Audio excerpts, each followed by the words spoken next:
So it's 4:56. You know what's cool about that? It's 4:56 on the 7th. I was like, when I saw that, I was like, God, how cool is that? So yeah, no, I love those countdowns. So 4, 5, 6, 7. And today's Friday, payday. So I'm going to the grocery store. And I did decide I'm going to go into town. I'm going to leave her in her crate and go into town and get, because I'm going to save money doing it. So I was like, I'm just going to go do it. Even though she's going to be very upset. I mean, I can't even walk out of the room without her getting upset. So it's going to be, she's going to be upset. But yesterday, all they did was upset me. I swear to God. Sometimes, like yesterday, I was about to lose my fucking mind, is what I was about to do. And Max has this most annoying bark. He doesn't fully bark. He just, like, yips or something. Just, arr, arr, arr, arr, arr, arr, arr, arr, over and over. Imagine that for a fucking hour. So I was, like, about to lose my fucking mind. And, and then he would get, he kept getting all the dogs worked up. Now, every time I went out there to see, there was nothing. One of the days, yesterday, I think it was, yesterday morning, they all jumped up and started barking, and I looked, and there was a deer running. You know, a boy one with the horns, whatever they're called. And I keep hearing stallion, but it was not a stallion. It's a stag, I think, if that's what it is. But anyways, so it was running. So I don't know, something could have ran across, and then they just kept barking and barking and barking and barking. I mean, for all I know, coyotes out there taunting them. But Max did not fucking stop. You know, at some point, it was getting to where it was, I shut the curtains. It was starting to get later, and he just kept doing it and doing it. And I was already at my wit's end with, I don't even remember all the shenanigans the dogs were doing. It was like they were here just to drive me insane. And so I went outside, and I was like, get in here. And he takes off. You know, he doesn't listen at all. That is one thing. Every single person who is around him, other than me, this isn't just something that I'm make up in my, every single person always says, yeah, well, all of your dogs do really well. Except Max, he don't listen, does he? It's like, no, he doesn't. He's off in his own fucking little thing. So, I was going out there, and I was going to try and grab, he's got his sweater on. And so I was going to try and grab his sweater and pull him in. Well, he kept taking off running, and I'm like, get the fuck in here. And he's like, no, fuck you. And so, I come in, and I'm just like, oh my God. I'm just like fuming, and I was like feeling like I've just lost my fucking mind. And he's still out there just yip, yip, yip. And so I think I went in to brush my teeth. I'm just like, fucking. And so I'm always communicating. It just goes naturally. I don't know how. I just is like, that's who I talk to. And so I was like, thinking about it, and it was like showing me, you know, why do you judge yourself for a natural reaction? Why do you think, I mean, we spend so much time judging ourselves. And then it was like, what is it you're trying to be? Like the communication, like I'm breaking it. I'm like interpreting. But so it's like, you know, what is it you're trying to be? Like, what is it you compare yourself to? Because when you're having a natural reaction and you feel a certain way, why do you judge yourself? And it was like this epiphany. I was like, yeah, like why? Why would I feel like I'm a crazy person when I'm being pushed into craziness? It's like, why wouldn't I just, I don't know, you know, like a lot of things aren't, a lot of awarenesses of yourself isn't, it's just like an awareness. It's just like a seeing. It's not like you have to change yourself to become this perfect ideal. What is the perfect ideal? Where does that concept come from? It's a lot more of just, I don't know. seeing your lines, seeing what drives you insane. And, but I don't know, there's such a heavy influence over judging ourselves. And it was so much like, yeah, what am I comparing? Why do I feel like I have to be perfect? What is it that I'm comparing myself to? Why can't I freaking be on my wit's end?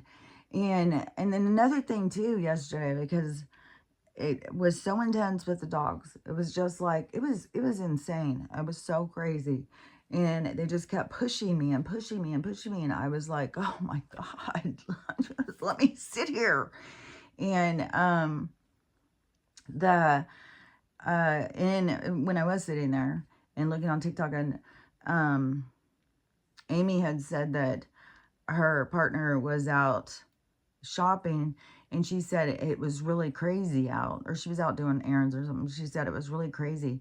People were like losing their minds. There was wrecks all over the place. And then and when I kept looking at videos, I kept seeing people like overreacting and doing weird stuff and everything. So I think a lot of the stuff is sometimes like the energy on the planet is just so intense. And it's not just like, for us, it's for the animals too. And so whatever is pushing them to be so crazy, then it pushes me and my crazy. And, you know, a big part of me just likes peace. Just likes to let's just chill. Let's just hang out. Let's just be calm together. And then when they don't, you know, jive with that, and they just want to keep pushing me and pushing me, it's like, oh my fucking God.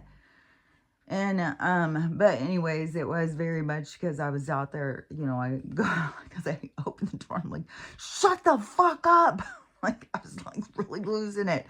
And he just looks at me and just starts doing it again. And, so I got to try and grab him, and I think, oh, I'm sure the neighbors can hear me. I'm sure the neighbors can hear me. They probably think, who is this wacky lady who's living over there? Because the sound travels, because sometimes there is somebody. It was the first time I saw this house. It was at night, and it was, I thought it was like a spaceship landing. It was these weird lights, like in the, it looked like it was up on the hill in these trees. And so the one property that's next to me that the guy can't access, then, I don't know what his layout of his property or whatever. I know it's up against the river, because we're up against the river.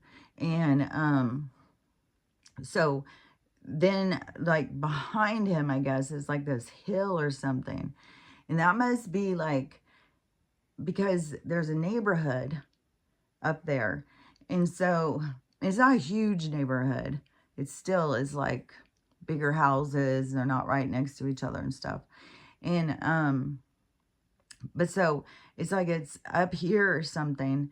And the night when I saw him, it used to look like these lights. And I was like, oh my God, is that fucking spaceship landing? What is that? And I was like, no, it's got to be a house. But I just never noticed it. So then I started paying attention. I could see. But so many times I can hear them. I can hear the sound traveling. Like I'll hear kids out there playing and stuff, where it sounds like it's coming from over there. So when I'm out there like, shut the fuck up. I'm like, I'm sure everybody can hear me. And so then I'm just in there thinking, yeah, that's when I was in there brushing my teeth. Like, everybody thinks I'm a fucking maniac. I look like a fucking crazy person. And that's when this communication started going. And I was like, oh, it is so true. Why don't we give ourselves room to ever not be perfect? Why do we think we have to be so perfect? Why do we think that we have to be something we're not? Why can't we just accept ourselves for who we are? Yeah, sometimes I lose my fucking mind. And yeah, I don't like that side of myself, but I'm still a side of myself. So it's a side of myself I need to kind of accept. And, you know, and I mean, we all have these sides. And you know, one thing too that I heard this morning, which I thought was interesting, because this is what I have been saying. For 5 fucking years, I've been fucking saying this. So, I always, when these people talk to the chat, it's always like the same information I've been saying. And so, this one was, she asked the chat, what if confirmation. What if you were the devil and you wanted to trick me? Then what would you do? How would you do it?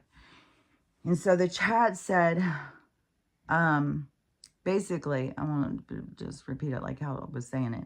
I'll just say, basically, it said, I wouldn't do anything. I would just let you do it to yourself, because you would create your own victim mentality.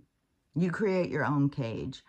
You create your own cage through labels, victim mentality, through all the things I've been saying. I mean, there's like a hair in my mouth. Because I've been saying this stuff for so long. And it's exactly what I've been saying. You create your own cage, your own prison, through these labels and through this victim mentality and the poor me. And the one of them was, you wouldn't try things because you'd be too worried of rejection. It was all these things that are just completely true. And they hold people back. And they don't realize, like, you don't need the devil. You're doing it to yourself. And that's the thing. And then the people want to blame it, like blame it on the devil or something. There doesn't need to be a devil. You're your own devil. You're the one who holds yourself back. You're the one who judges yourself. You're the one who's hateful to yourself, and you come up with excuses. And so, anyways, it was just kind of goes with that, really. And so, anyways, I just was like, I don't know. This is what I've been saying for so long. And you create your own bars of your own prison. You're the one who connects the chains that hold you back. And that's the whole thing about this concept of healing, is to dismantle the cage, dismantle the prison, to cut yourself free from the chains. But it is a process, just like losing your mind and then going in and being mad at yourself, and then your guide's telling you, why are you mad at yourself? What are you trying to do? What are you trying to be perfect? What are you so worried about? Like, why can't you ever get mad? Why can't you ever lose your mind? What's wrong with that? And and it would be one thing too, if you were going so far, you were like beating somebody to death or something, which that one kid, where is it? It's got the whole fucking town now. I keep on here in Knoxville, Tennessee, but I don't know if that's the place. But anyways, the place for that kid who's 17, and he decided to have his way with these girls from high school, and then he decided to choke them out in order to do that and beat them and stuff. And so one of them has got issues still, but they're alive. But then they gave him like 100 years or something.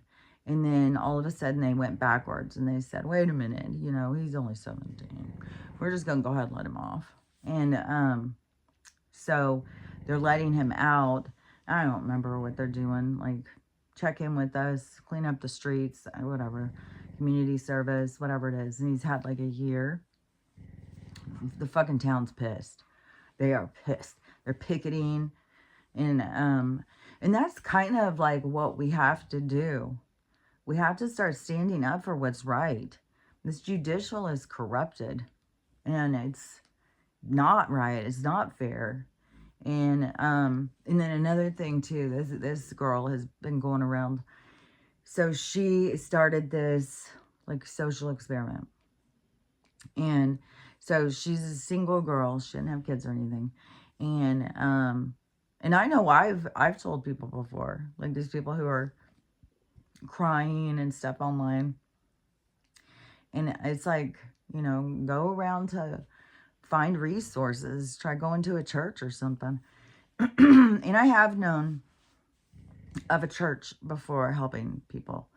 And I don't know, though, all of them. But, that's what you would expect from them, right? You would expect They are a staple in our community, a resource that we can go to when we're down on our luck, when we need help, that are there for us, right? That's what they kind of present themselves as being. And so anyways, while all this financial destitution and stuff is going on, which some of the places stepping up, like McDonald's is giving free food. And, but then I sit there and think, ooh, that's really, there's all these people who are going to the food bank and they're showing their food, which so much the food is just junk. It is just junk food. But then there's other people who have been poor for a long time who are talking about the new poor, can't even fucking handle shit. And that the old poor would be like, hell yeah, there's some food. And they're a lot more resilient. They're a lot more come up with crazy meals and all sorts of stuff to use the food to be able to, you know, it's survival of the fittest. But those new poor are more like, oh, can't have that. No, that's not good. But then also when you come at it from the perspective of the how much poison is in some of these foods and how bad some of them is for you, then it's like there's multi things going on. And so it's which it kind of is like, I don't know, there's just like this reassessment of what it is that we really need to survive, I think. And then when you realize like there's so many people who are fasting for such long periods of time, that it is and it's so good for you. But then, yeah, no, how are you going to make your kids, well, your kids have to fast. Like, sometimes you're going to have to just feed them junk. And, you know, I don't know. I mean, everybody has their own situation happening in this. Everybody's got their own thing playing out. So it's not for me to judge or figure out. And, but there is the battle between the newborn and the old poor, and then some girls that are really resilient, doing things and showing different meals. Like there's girls that are showing like how you go to the dollar store and get a whole Thanksgiving dinner for $20. And which Amazon is going to do a Thanksgiving dinner for $25 for 5, and it starts on the 12th to the 27th or something. And you can order it. And then Aldi, if you have an Aldi, which I don't, that must be an East Coast or South store. But it is, they're doing a 10 for 40. So then Walmart stepped up. And then they started doing another one. I don't remember what theirs is. Maybe it's, because they were competing with Aldi. And I know Aldi's was 40. And it seemed like Walmart was trying to cut them. So maybe theirs was 12 for 40. Feed 12 for $40. But anyways, so it's all these different food that you can go get. So Carl's Jr. is also giving $1 meal, which is a kid's meal with no cookie, which the cookie alone is $1. But so they're giving a cheeseburger, fries, and a drink for $10. Or a hamburger. I don't know if it's got cheese. But then, which, you know, I mean, the other day this movie popped up. I couldn't even watch it. It was just like, as soon as they started talking about Soylent Red, Soylent Yellow, I was like, what? Is this Soylent Green? And it was. I was like, no, I can't even. I can't watch it. Freaking it traumatized me as a kid. I just couldn't even do it. Because that's what they already are doing. And they've already got it in the food already. So, anyways, so so these different places are stepping up, and there's a whole bunch of different ones people are sharing of different things. If you have Geico and you have EBT card, that you can notify them and they give you 2 months off from paying. So that helps with food. So anyways, there's all, you know, places trying to step up. But you'd think, you know, churches would be a big one. I mean, there's neighbors. There's neighbors that are starting food banks out in the neighborhood to give to people. Like, that's where we really come together. You know, when we come together for each other. A girl just did this cool video talking about this teacher. And she was about to get evicted. She needed $2,700 and she needed it now. And so whatever she did online, that she made her money. She got the money that she needed. And the person who was doing the video was talking about, see, there is not this lack of money out there. We just are, it's a misspending it. We've got to come together. When we come together and help each other, that's the movement forward, which is so true. But anyway, so this girl in the social experiment is calling all these churches. So she's calling all these different ones.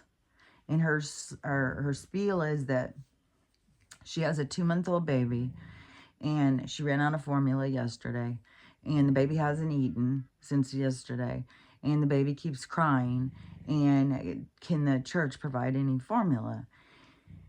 She's calling all these different ones, and they all just make excuses. They all just, like this one, she just, I think her thing is, now it's just the videos. Everybody's talking about the videos. The videos are going around everywhere. I don't know if they've crossed into other social media, but are all over TikTok and people talking about them. And so, the one I had just seen was the Latter-day Saints, the Mormon Church. And, so she calls this one, and so when she calls and she says her thing, then they start saying, oh, this is just the business office, you know. No, you need to get a hold of one that's local. And she goes, well, you are local to me. And then they're like, well, you know what, we're just a business office and all this stuff. It's like, what are you in the business for? Are you in the business for community? Are you in the business for, you know, just making money for yourself and creating a name? I don't know. It just is so absurd. And it's like hypocrisy. I don't know. It's like, yeah, it's ironic how they sell themselves, but then they don't step up to what it is that they promise.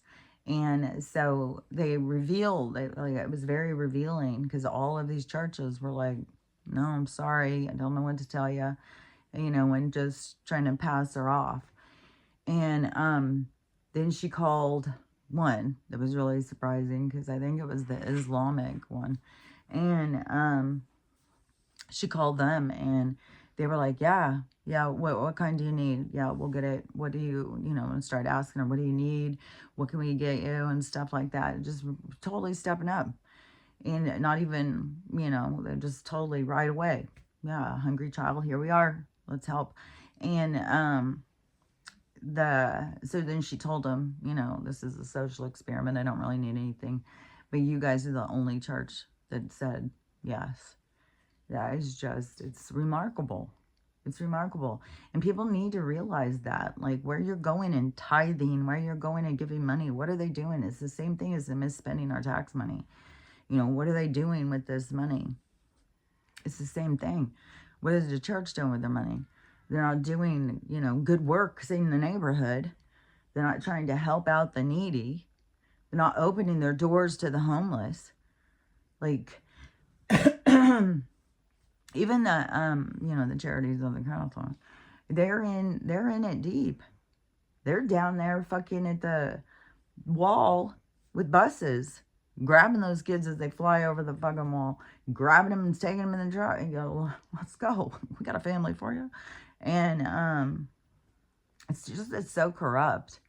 And I think it's important for people to start realizing, because people are so dedicated and people giving their money. There's another one of these videos. There's so many of these going around. The one preacher with the Rolls Royce. Oh, look it, we can all thank Jesus for this is the wonderful car he got me. And more people are like, well, do we get to drive it too? Oh no, it's my car. It's like, Jesus got you that. And you spreading the word of Jesus got you that. Because to me, it's you are using people's faith to profit, which kind of is that same thing of these life coach people. Like, see, that energy is like the same energy. I'm going to profit off of your faith, your needs. I'm going to profit off of it.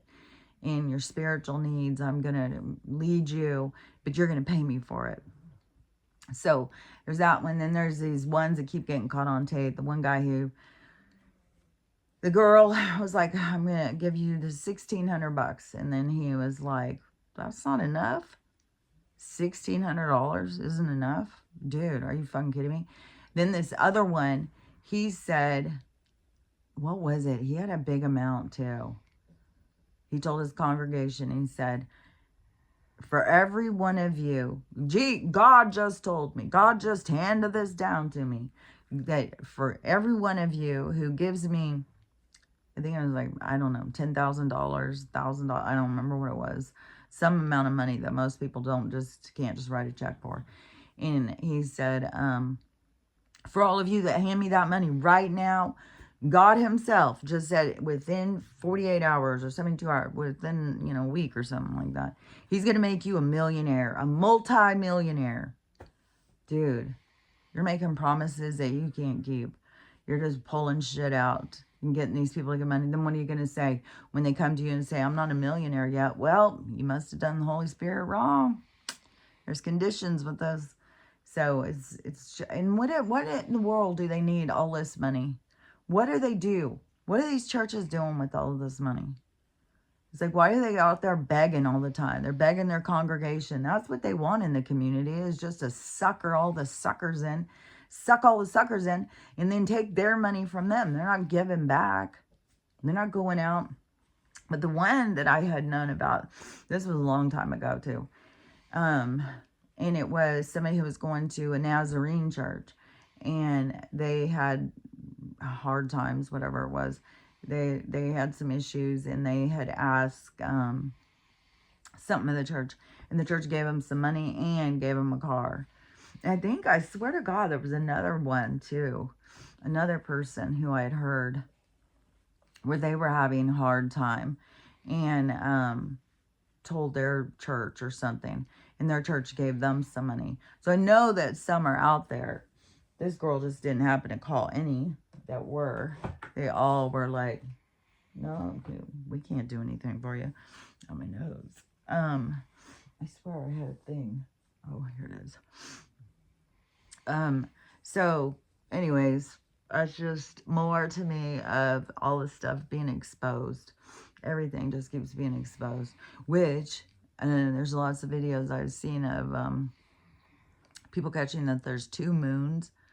So I don't know, maybe it's the full moon. Oh, there was another video too. This one was kind of funny because the people were videotaping as the moon came up or something, and it just started plowing through the sky. It was going so fast. It's just like, what is going on? Look at it. It's just rising so fast. It's going so like hyper speed up into the sky. So it was just flying up in the sky, and they were doing this video to show it was just going fast through the sky, because it's such bullshit. I don't know. I don't know what all is. I don't think that there's, I don't know. I used to think that there was like this natural sun, which I think that there is this natural portal. Like there's a natural portal, and it's an energy, and I don't know if it creates light, or if they're creating light and saying it because that they had that big thing up in the sky and they had to make an explanation. God, my nose is itchy. It's like, yesterday, my hand kept on itching too yesterday. But now it's my nose itching. Which I don't know what that means, but I don't have a bunch of money. Well, I did get my check, so that's not true. I did get my check, so there was money. I'm going to wash my hair again today because it's kind of exciting every time, because it's like, oh, look at that. It's changing so much. So I'm going to wash it again today before I go to the store. But anyways, I don't know if it is that was, it was just like this ball, this energy up in the sky. Is how I look at it now, is I look at it when there was tons of stars, that the stars are the souls, or the orbs, or however you want to look at it. They are the energy of the beings. And so there's, and there used to be tons and tons of stars up in the sky. And now there's tons and tons of people. And so if in the sun is a portal, which I think it's the portal that we like come through. It's like the drain or something that brings us into this um, this reality. So it's like a portal of entry into this reality. So it kind of seems like that, they're always lying and making shit up.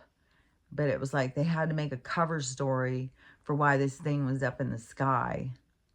And so they started saying, well, it's the sun, it's what gives us light. And, but really, they control the light, just like on the Truman Show. It's like they turn on the lights, they turn off the lights. The moon is also, I don't think the moon's real. I haven't thought the moon was real in a long time. It was, but I saw that, like I said before, like on Ancient Aliens, where they said it was, it's a ship, and that they move it around, and so it is gone. And then when things, and it may have been already been moved out of our reality, but then they are using some kind of holograms or some other kind of thing. I don't know. It seems like it's some kind of light show. A lot of people are getting crazy videos and stuff. And then it's never in the right place. It's always in the wrong place. It can go from being a full moon to a crescent in a couple days. It disappears all the time. There's all sorts of things that just don't make any sense about it. It just doesn't seem natural at all to me.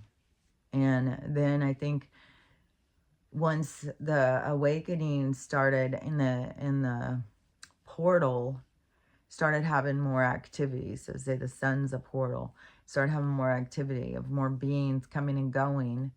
And so they had to kind of cover it up.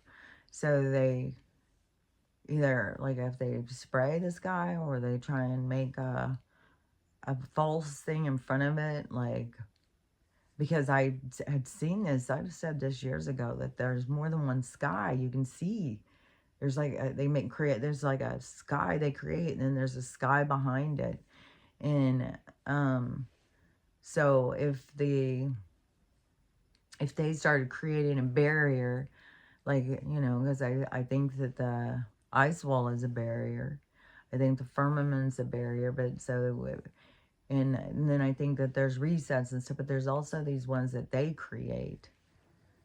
And so I think that they started trying to create some kind of a false sky or something in order to cover this activity at this portal. And then also the let's see, the energy, the portal, because they made the false sun, because they had already sold us this story that there's a sun up there. And then whatever this one that they made is it's like it's too intense or something. It becomes too hot. It's very, I don't know, because they tried to sell us on this story that the sun is hot, but I don't know. To me, there's just so much fakeness and phoniness in this world, but that they wanted to cover it up, because another thing is it's like energy pulsating, because if it's a portal into a reality, then it is more of a natural, like how we're natural. Like, there's the natural and the artificial, and the things that are natural are going to be on this this event, this natural progression, this birthing process. And so I think that they're like, where people are like, there's light codes and stuff, that there's like a secretion of energy coming through. And so I think that that's another thing that they try and block, because, and then they create distraction, because they don't want people to wake up, because that traps them more in the dark. And that's what it seems this whole game is that enter the dark and then try and find your way out. But you have obstacles. They create obstacles to make it difficult to keep you trapped in the dark. And And that's why it's like, yeah, that's funny. Yeah, we got all this stuff about the FAA or FFA, the flight. Is it FAA or FFA? I think it's FAA. But the flight things, the lack of communication, where now today, I think it was yesterday, they said that there's going to be 40 airports that were going to have big problems. They're going to close 10% of the flights or something, which my daughter's flight leaves from one of those. And so I sent her the message. I don't know what's going to happen with her flight. I saw a girl that she didn't give a shit. She went down to one of those and she was like, it's totally empty. There's no one. There's no one here. And she went in and went through the thing and apparently got on her flight and went wherever she was going. So I don't know if it's going to put a lot of people off. And then there's all these flight attendants and different people who work there saying, stop coming. I saw one and she was like, don't be coming and getting on these. She said, think about it. When there's all these workers that aren't getting paid, all the people are supposed to be doing the checks on these planes. They're not there either. So it's not just checking you in, it's the ones that are checking the plane. Like, stay off of these things. And so it's danger zone. And but people just are. And then we have the big holiday coming where everybody's always like, take a quick one here and take a quick one there to get over here. And so there's that. So, but it is this lack of communication between the planes and the travel is interfered with. Well, in the micro macro, it's the same thing. The interference with your communication into your soul, which is so crazy because it's inside you. It's like, that's how much interference there is. It's like you've messed up on your own communication. The communication that goes on inside you. It's like you're so focused outside of you that you can't keep up with the communication inside of you, which is also a part of the distraction. What the devil doesn't need to exist because of what you create for yourself. You attach yourself to concepts and labels and things to keep yourself spinning your wheels and everything. But yeah, they distract you from your own communication. And it just is weird because the communication is coming from within. The call is coming from within the house. You're so busy, I don't know, looking outside that you don't know what's coming from within. But the call from within is where you get your guidance to find your way through the dark. And so people stay trapped in the dark, looking out the window with their face up to here, trying to see what it is that they're scared of. But in the dark, there's distortion. You look out and you don't see things the way everything moves and changes in the distortion of the dark. There was this, there's always these weird, oh yeah, this one. There's always these weird stories that people are sharing now. This one was kind of trippy. So this girl, she said that she had this scary story that her grandma was staying at her mom's or something, and she was in her last days. And so she went into her grandma's room, and her grandma was freaking out. And she was like, get that guy out of here. Get that guy out of here. He's scaring me. And she was like, there's nobody over there, Grandma. And she's like, yes, he is. Didn't you see him? He's dressed in black. He's right over there. Tell him to get out of here. So the girl starts saying, get out of here. And the grandma was like watching him go. And then the grandma was happy and, thank you. Thank you for telling him to get out of here. And so then the grandma ends up dying. And then there was another weird story too. Oh, I think the girl, she had to go to the laundry room or something. And when she was at her mom's house. And it may have been in the basement, which I went and did that thing before, which, man, it was so fucking creepy. It was like I was running out of there. But this girl had the same thing. She had to go down in this basement. And she said she felt this looming character over one shoulder that was obviously bigger than her. and it freaked her out. She didn't get her shit. She took off and ran out of the basement. That's the same thing that happened to me when I was down in that one, which was just, our house was so fucking creepy. And so then she so then she was, this was another part.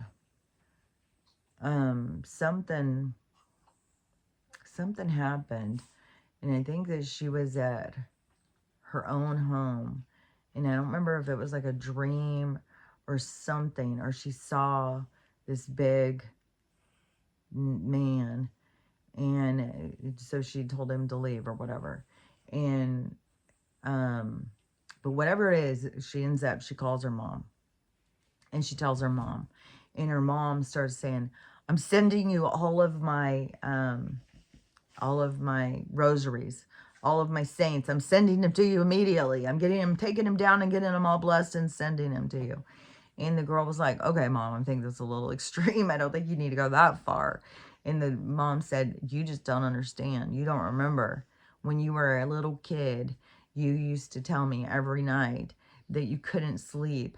You couldn't get up and go to the bathroom. You couldn't do anything because you were so scared of the man who was in the corner, who was in all black, and he would stand in the corner and terrorize you.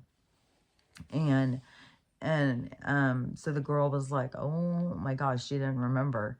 And she said, and that room that she was sleeping in when she was a kid was the same room that the grandma died in. And so the grandma was seeing this same guy, but now this guy has shown back up in her life to whatever the fuck. So the mom remembered, and she's like, she's sending her all this stuff to bless her and stuff. But the thing is like, when she told the guy to get out, and it made the grandma happy, the grandma watched him leave, then and a lot of times when people are closer to death, they're in more than one realm, so they're in more than one reality. They can start seeing into other realities. So that guy could be standing in the corner all the time, and you could walk in the room and not see shit. But when somebody is this happens a lot at the hospital too.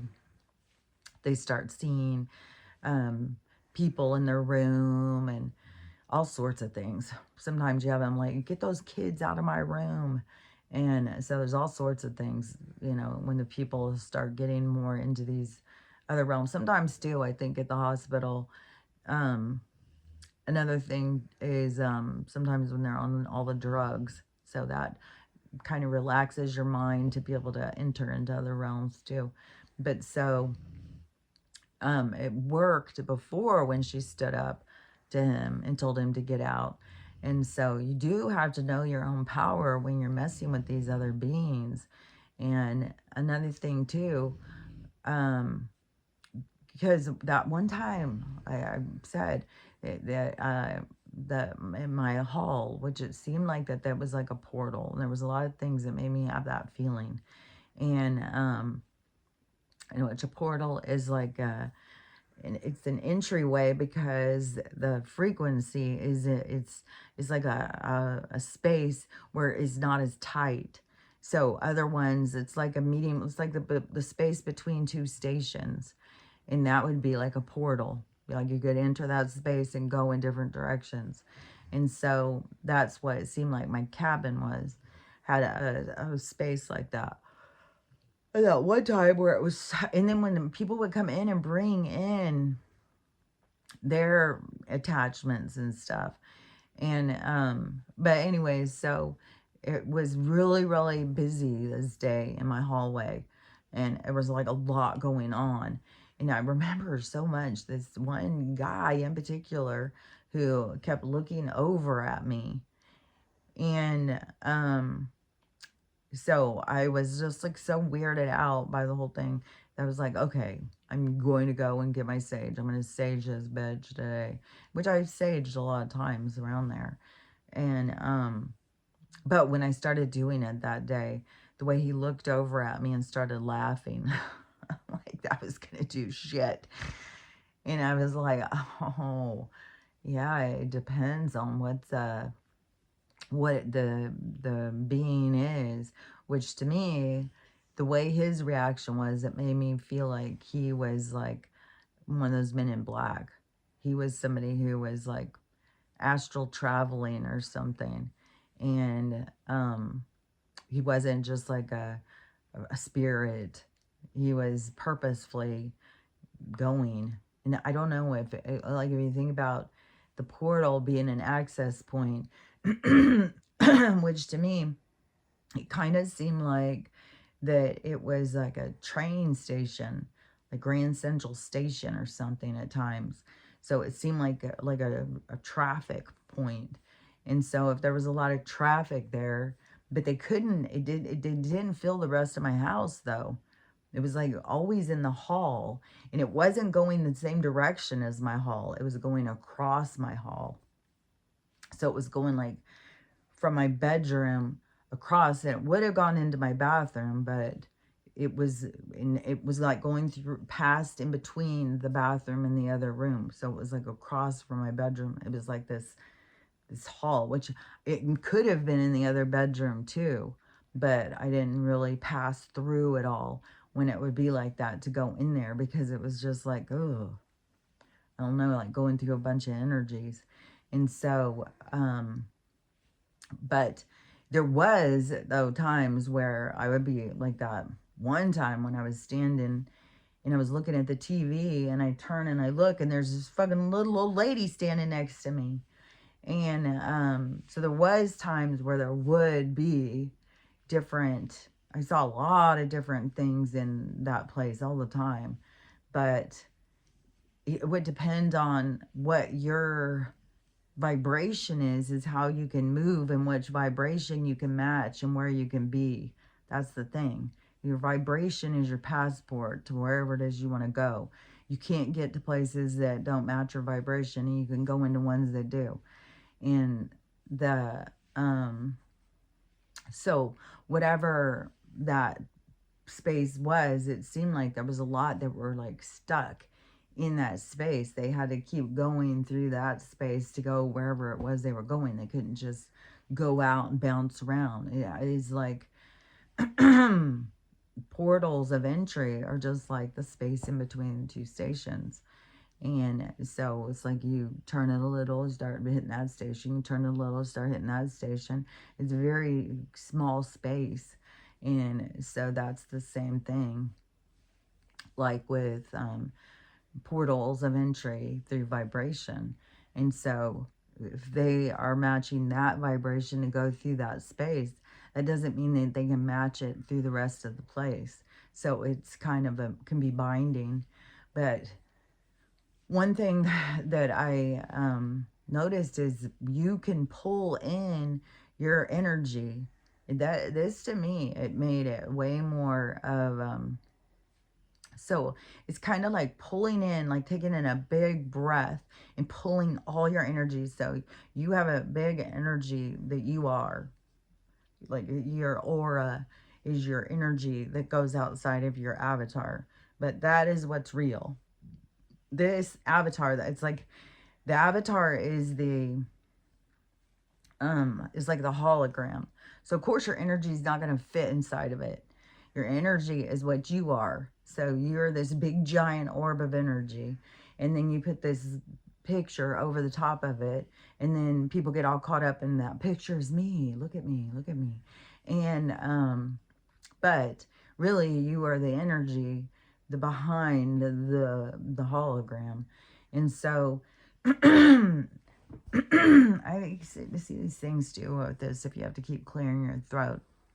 Something with this mucus and stuff, which mucus is like the creation of sickness. But I'm taking the black seed oil. Maybe I'll need to double up on it or something, increase it. Let's see what happens. I'll do it twice today and see if that helps dry it up more, and see what that does, because it is driving me crazy. But so you take you like suck your energy into you. So your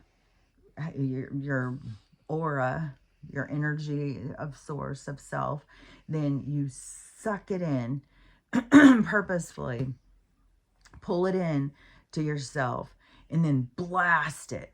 You blast it out as hard as you can. It's like, that, I swear to God, that really does move some stuff out of your space. So it's like you become your own like little nuke. You nuke them all out of there. And so you, but you got to pull in your energy and then blast it out. It's like taking a big breath and then blowing it out real hard. And that is, does blast them out, because I did do that and it did blast them out. And so that to me, it could be a lot more effective than just the sage, which I'm not really, when I really thought about it, I was like, what are we doing with this sage? Like, it's like with bees, you go out with the smoke, which my brother has these bee houses, and he was like, oh, we can put these out because I drink so much honey. I drink like 3 pounds of honey in 2 weeks. Like, I go through so much honey. And so I was like, oh yeah, well, that would be cool, because I do go through a lot of honey.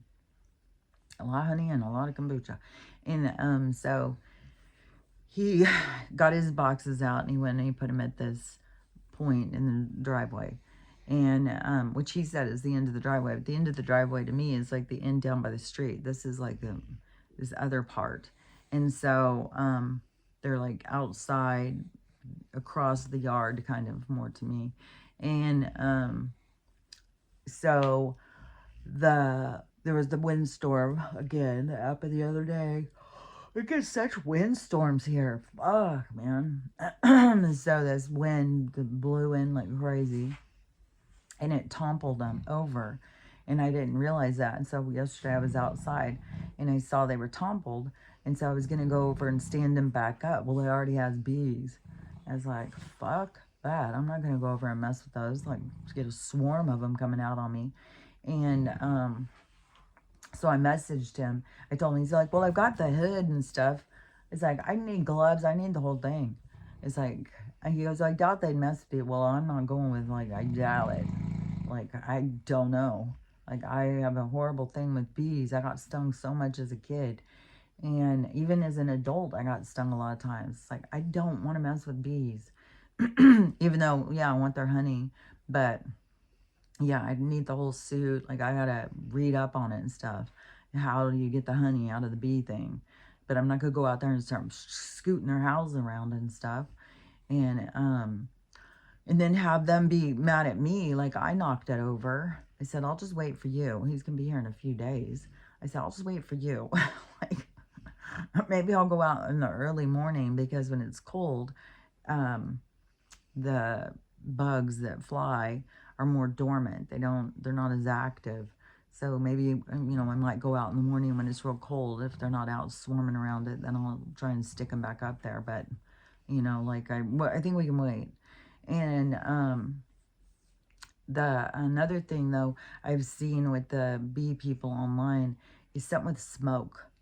So when you want them to be more docile or something, you go out with smoke. And so then I was like, well, I mean, I don't know if that's kind of like the same thing with the energies, what the use of like sage, because there's other things besides sage. But if that's not kind of what that it was used kind of for, was to like make the spirit not be able to move as fast or something. I don't know. But I do know, like, if you want to blast something out, that you have to use your energy and blast it out. God, she kept me up all night. All motherfucking night. Honey, I don't know. I ordered those wipes today. I've got such a headache. I did not want to wake up either. Just exhausted. I fucking need a break, man. I need to have a break and go to the store. Even though it's going to stress me out the whole time I'm gone. I'm going to be like, oh my God, she's screaming. And the dogs are, it's like, because this is going to be my first big outing with us being here. And so, yeah. Anyways, she's having a whiny time all fucking night, whining. And I'm hoping these wipes do something. I was reading more in the comments, I mean in the reviews and stuff, and then people were like, they use them on their dog's feet, on these different things. They're antimicrobial, antifungal, anti-this, anti-that. So they're supposed to be good for a whole bunch of different stuff. And, but I had seen somebody talking about their dog having some vagina problem, and their vet told them to get those. It's something with the urine and being there and creating this pH imbalance or something. So I'm going to try them. And people in the reviews said it only takes a few days and it's better. So we'll see. We'll see what goes down with that. But there was things where it said, well, I think it kind of burns or stings sometimes, but it really does help them. So I don't know. I'm going to try that. But I can only just keep trying all these different things. I mean, I know it seems kind of kooky when you don't just run to the establishment for all of our problems, but when you start seeing through that it's just a fucking game, then it's like, you know, there's people who don't realize what the game is they're playing, but they're profiting off of it. And so, and people don't want to think about, but the VETs are getting the same back kick from the paper company. They sign up to tell you what it is that you need to cure you, and they are all getting these, you know, back kicks. So then so it's all just fucking bullshit. And then they just run you through tons of tests, and there's like, I saw a video the other day. This guy said, and there's all these fucking weird people who are poisoning dogs. Like, what the fuck, man? What the fuck is wrong with people?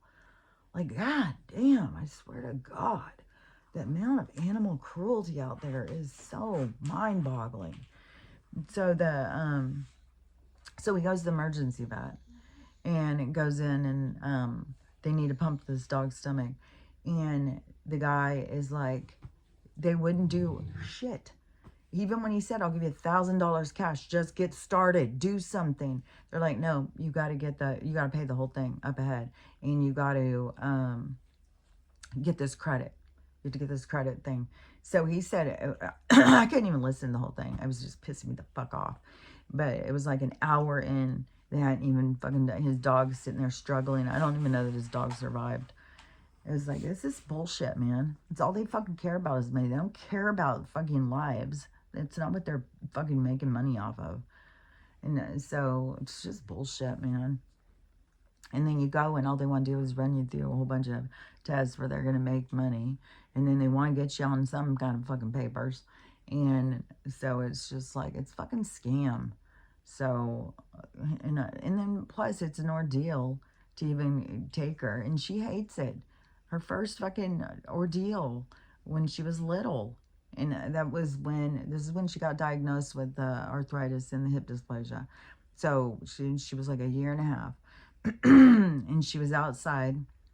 And Winston, my golden retriever, he loved to run the fence. We always lived in a yard where there was fences that divided and there was dogs on the other side of the fence. So Winston would go out and he would run the fence with these dogs barking back and forth. So Stella being a puppy, she joined in like, oh, look, this is fun thing to do all day. Let's run out and bark at the dog on the other fence and we'll run back and forth. So I thought that she hurt her hip or something because she was having problems walking. And so I took her to the vet and they ran her through all these tests. I had to leave her and they had to do all these x-rays where they had to put her to sleep because she's too big and they had to be able to move her around. And so they did all these x-rays and they moved her legs in all these horrible positions. And why do they need so many? I don't know. It was so much money. And so they did all these x-rays and then they came back and told me, well, she has hip dysplasia and severe arthritis. And we want you to take her to Pullman, to the University Animal Hospital and see what they can do and stuff. And, which I didn't go do that. And, but she was so mad that day. She was so mad at me. And I can't remember, because there was other times when we'd have to go to the vet, and she did not want to go in there. And I can't remember if this day she was trying to escape, like she was trying to hurry up and leave and get out of there, or if she was just sitting there.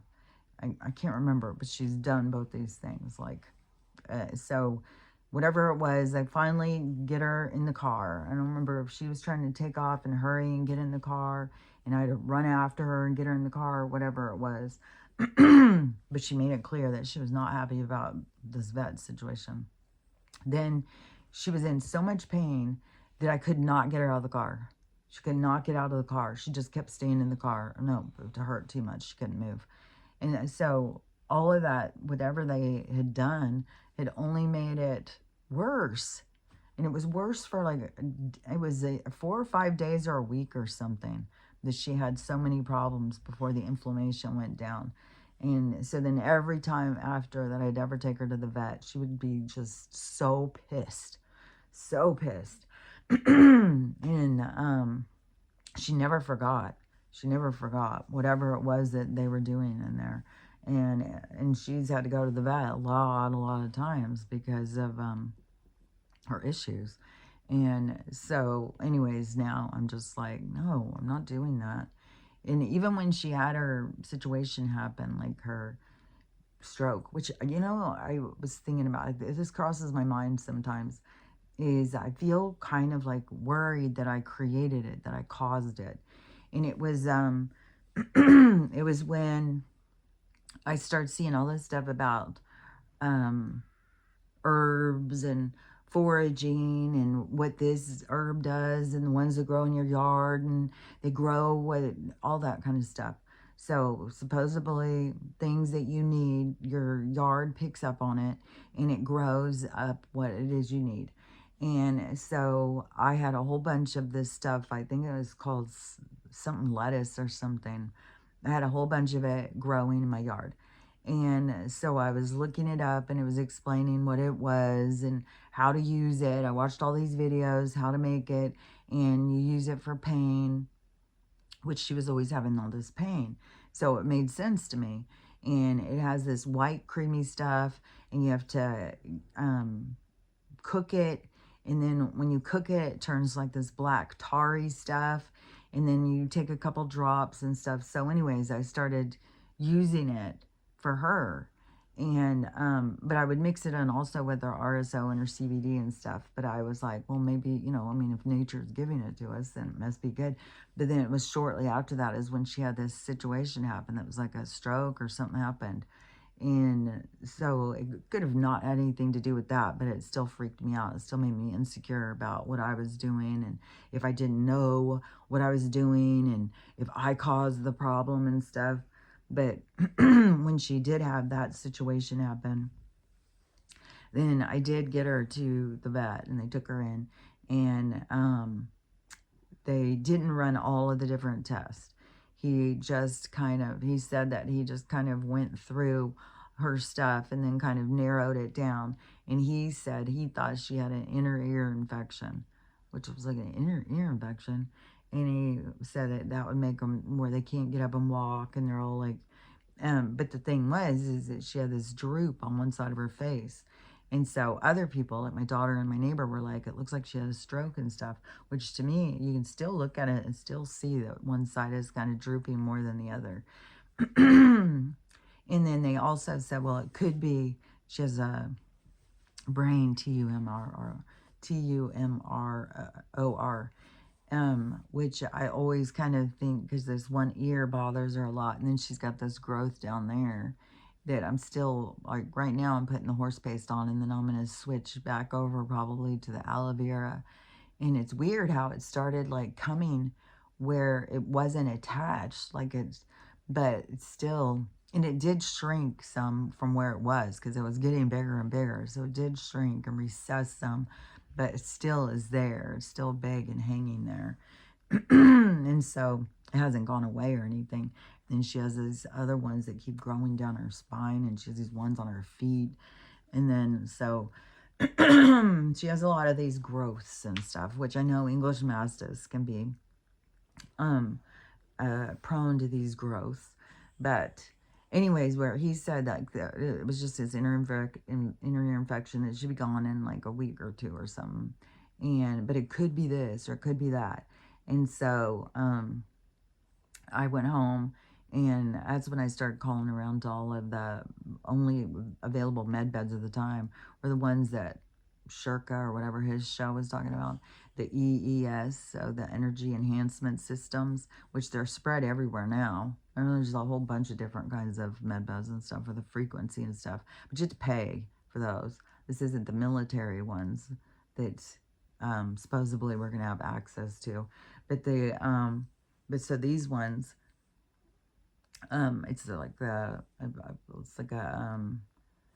it's a vibration frequency thing. But anyways, when I was calling around, they said that I would need one that had 24 units. And a lot of them, the units could be expensive. So the 24 unit was not as popular. I think there's a lot more 24 unit now. But so there was only a couple. And the only one that was on this side of the country was over in Southern California. So I had called them and talked to them. And then I asked if I could spend the night or bring my dog. And so she luckily had a thing where she had let somebody else do that and spend the night and bring their dog. So she said that she would let me do that. And she would give me overnight, 12 hours. So I got it overnight, 12 hours where me and Stella got to spend the night in there by ourselves. Because when you go into them normally, it's like this room with all these people sitting in it. So it's everybody sitting in these rooms absorbing this energy. But when we went, everybody was gone. And we got the place to ourselves. And we got to sleep in there. And we got 12 hours. So, and it was $500. I don't know now what the deal is or how much it is or anything. But, and then so on the way there, because I had to do a road trip to take her. And it was all the way down from the top to the bottom. And so it was a long road trip. I had to go through a lot of mountain passes and stuff. And it was intense. And this was like a first big one because after my brain injury, they didn't want me to drive at all and stuff. So this was a big challenge for me. And so I was doing all of the state highways and stuff, but there was still so many passes. It was rough. And I didn't have a lot of money. So we slept in the car. And when we were going, if she would have to get out, she would fall. So she was falling. She couldn't walk good. And so and she didn't want to get out of the car because she was falling, because she'd have to go to the bathroom. So finally we get to the place, and we got there early, and so we had to just kind of hang out. So we just kind of hung out out in this shopping center until the place closed and we could go in. And she was having problems walking and stuff. And so we just were kind of sitting there and then I'd walk around some with her. And then she was just like falling and shaking and stuff like that. So we went in and we spent the night. And in the morning, it was like I didn't see a whole lot, but I was like still feeling hopeful. Then we were driving back, and I had taken all of these because they sell these for a couple $100. And so I bought a whole bunch of these, and then I took them and I charged them because they charge them with the thing. But since I was going to be there for 12 hours, I was like, well, I'm going to take them all and charge them and make necklaces and give them to all my friends and family. And so that's what I did. I went and took a whole bunch and charged them all, and then took them and to give them to friends and family. And so on the way leaving to drive, I decided to go up through not do the state highway again on the way back and take the interstate. And so I was going to be going up past where my ex-husband and his was staying with his family, which they all had, they had all done that. And so I was like, well, I'm going to take them all one of those because everybody's going to keep having all these fucking issues. So I took them all one, and I took Also, they sell these too, where you put them in your bed. And, which I had those for Stella's bed. I wonder where I put those. I swear to God, when you move, there's always stuff that is like, where did I put that? Where did I put that? There keeps being things that I cannot find. I went through all the boxes the other day, and it was like, there's things I cannot find.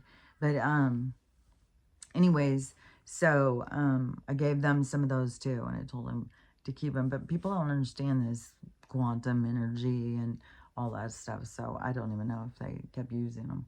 But, so I went there, and he came out, and he was helping me get her out of the car, because I was like, she can't get out of the car. And we were spending the night there. I think we ended up spending a couple nights there, because they had a guest house, and she was really enjoying being out there on this farm. And so we stayed there a couple nights.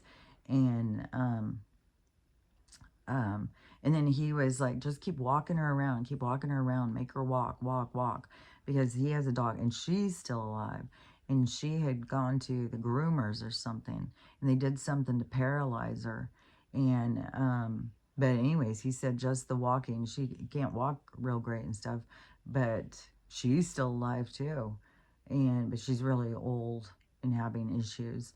But but he said this incline that was at their farm, he said is so helpful to them. And so just keep going and walking her. So I did. And by the time we left, she was able to walk better. She was doing way better. So I felt like it was definitely the frequency was helping, and then being out there and just being out in nature, because it was on the farm, and then the physical, keep walking around and stuff, that it really did help her a lot. I think that's, how we're all meant to kind of live. We're not meant to live the way that we are living. That's why we're all just kind of discontent and not feeling right, and because we're meant to live different. But we all try and conform into this other experience that is bad for us. And that's why people don't feel good, and they don't feel right, and they're unhappy, and they're depressed and stuff. It's because you're not living the way you're supposed to be living. And when we are living the way we're supposed to be living, we do better. Like that one dog died when he was 30 years old. And people were like, well, how did it live so long? He said he fed it regular food. It always ate well, so it wasn't like here in America where everybody just feeds their dog kibble, which is fucking cardboard. And so, which I have a bag of it now. I mean, my mom had this bag of, because when you buy some of these ones that are supposedly so expensive and stuff, and they're supposed to be better, I don't know that they're better, but it was this bag that my mom had, when every time I would have to get it out for her to, because I would have to fill her container so she could have upstairs. My dogs went crazy for it. So I was like, okay, well, they like it so much, I'll get them some. And so now I've gotten them some, and I give them some, but I still make them their soup and stuff. And so but that guy said he fed the dog all the time, and that dog just went out, and it was like in a village in Norway or something. And the dog just went out and was walked around, went and visited people, It got a lot of exercise. It ate right. It got a lot of sun and stuff. And it was in a village too. It wasn't like in a big city. So it wasn't breathing in all the fumes and all the fumes from the car. It was breathing in fresh air and stuff. And so to me, it's like, well, I think dogs and everything can live longer, and I think we live longer and healthier when we live like that, more pure. Another thing too, and I don't remember if I already said this, that guy from the 1998 video thing, he said that we were going to go into a time where there wasn't death anymore. We're going to become whatever that is, where we don't die, which I totally think that's coming too. I totally think that's coming. But it is, in the concept of death, I don't know if it is that we're going to die to become that, because that would be kind of more going into your light body, or if it is just this phenomenon of evolution where we start understanding ourselves in a different concept, when we start focusing more on ourselves as the energy, and we get out of this concept of flesh and blood and focus on the avatar. And so I don't know if that is just like this natural occurrence that is going to happen, or if there's going to be some kind of blast, and then, but we still have our awareness and we stay who we are and we start a new reality together. So I don't know how it all plays out, but I do know that we're going to go into a time where we're not going to be dying. We're not going to be faced with sickness and death and stuff all the time. But some people, when they go to their reality, it will still be. But also, you got to be like, well, it's good, because otherwise you'd be stuck in that reality for a long time. And how much of this can you take, man? It's like, we get so sad when a young person dies, but then the old people are fucking miserable. It's like, this is a hard life. And so anyways, having the concept of death as an exit is something that's like a necessity. It's like a necessary evil or something. But they take it and build up off of it, and create fear around it. But really, it's just the way to get out of the game. And it's like you finish what you came to do, and you're done with that part, you go. But see, when we go into this other one, it's not going to be the same. So we're not going to be dying. There's not going to be a exit point like that. So anyways, I do think that's true. But I do think that we are going to live in a healthier way too. That there is healthier ways of living. And right now we're not living that way. We're living very unhealthy.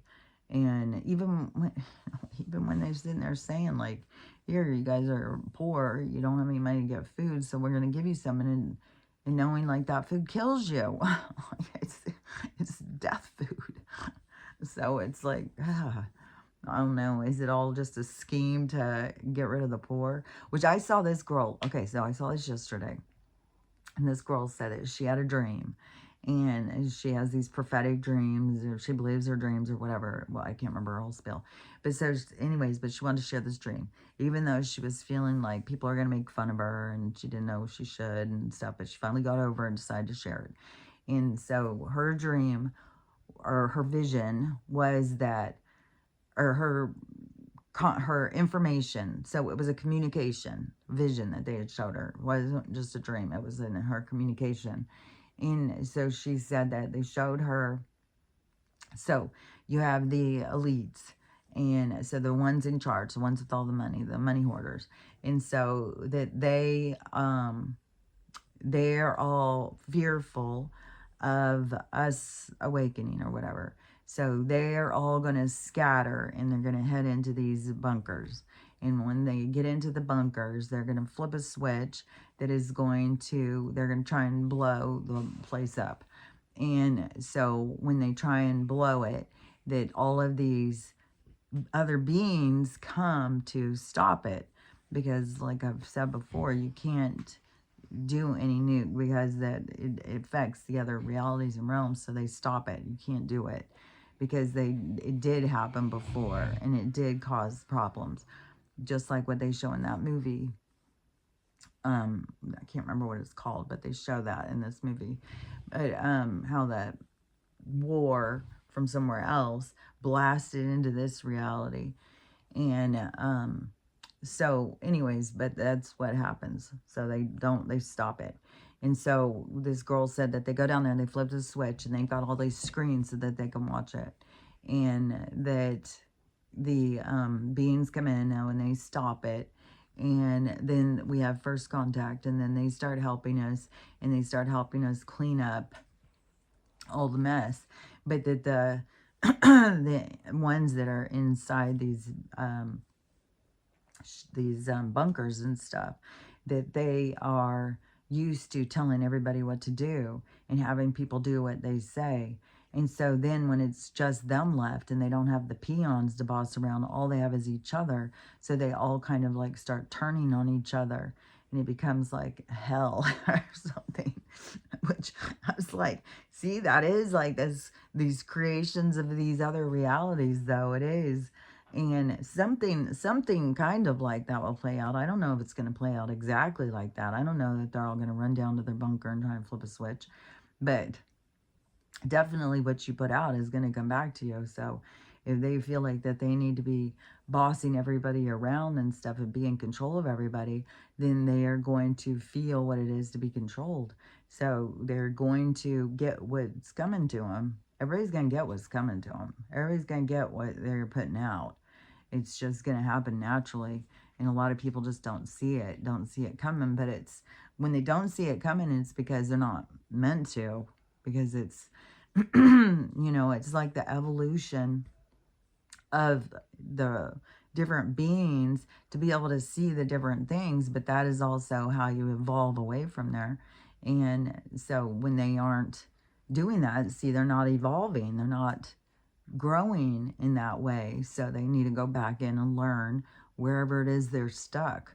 So it's like the same thing that I've been saying for a while. But anyways, that's just like everything is a natural occurrence, just like whatever. If the sun is doing something and they're trying to block it because they don't want us to realize this world is not what they've told us it is, even though so many of us keep realizing it. But it is this information hotline. But when you open yourself to access into this communication, you do start having these epiphanies, these insights. You do start understanding things on a different level. I saw this video, this guy, he was like, he doesn't want to talk to people or anything. He didn't want to just sit and talk about the game or who won a Grammy or any of the just shallow shit if people want to talk about. He said, I'll talk to you about me sitting out on my porch for 2 hours watching him spray poison in this guy. I'll talk to you about like trying to go to the grocery store and all of the stuff that's in the food there, and all the things that are real. Once you start picking up on it, it is like all consuming. It is big. And then when other people are just still stuck in the shallow, then it's like we don't have anything in common. We don't have anything to talk about. It's like it's too annoying. And but it is also where it's like you can't let your annoyances consume you. That's where we have the thing that crosses over into judgment, and that will impede upon your evolution. That will hold you back. That will keep you in a space that you need to go in and learn and see from these other perspectives. And so many things are going to play out in so many different ways. So that's why there's going to be a whole bunch of realities. It's not going to just be one reality that's going to come from all this. There's going to be a whole bunch of different ones. And it's going to go naturally to what you align into. But anyway, and I saw this other video too where this guy was talking about the Yahtzees, and they all went over to Argentina, and then and they figure Mustache Man is over there. He didn't die like the Dolls and all this stuff. But I get every time when I hear people talking about this stuff, I just keep on thinking it probably is not the story that we've been told.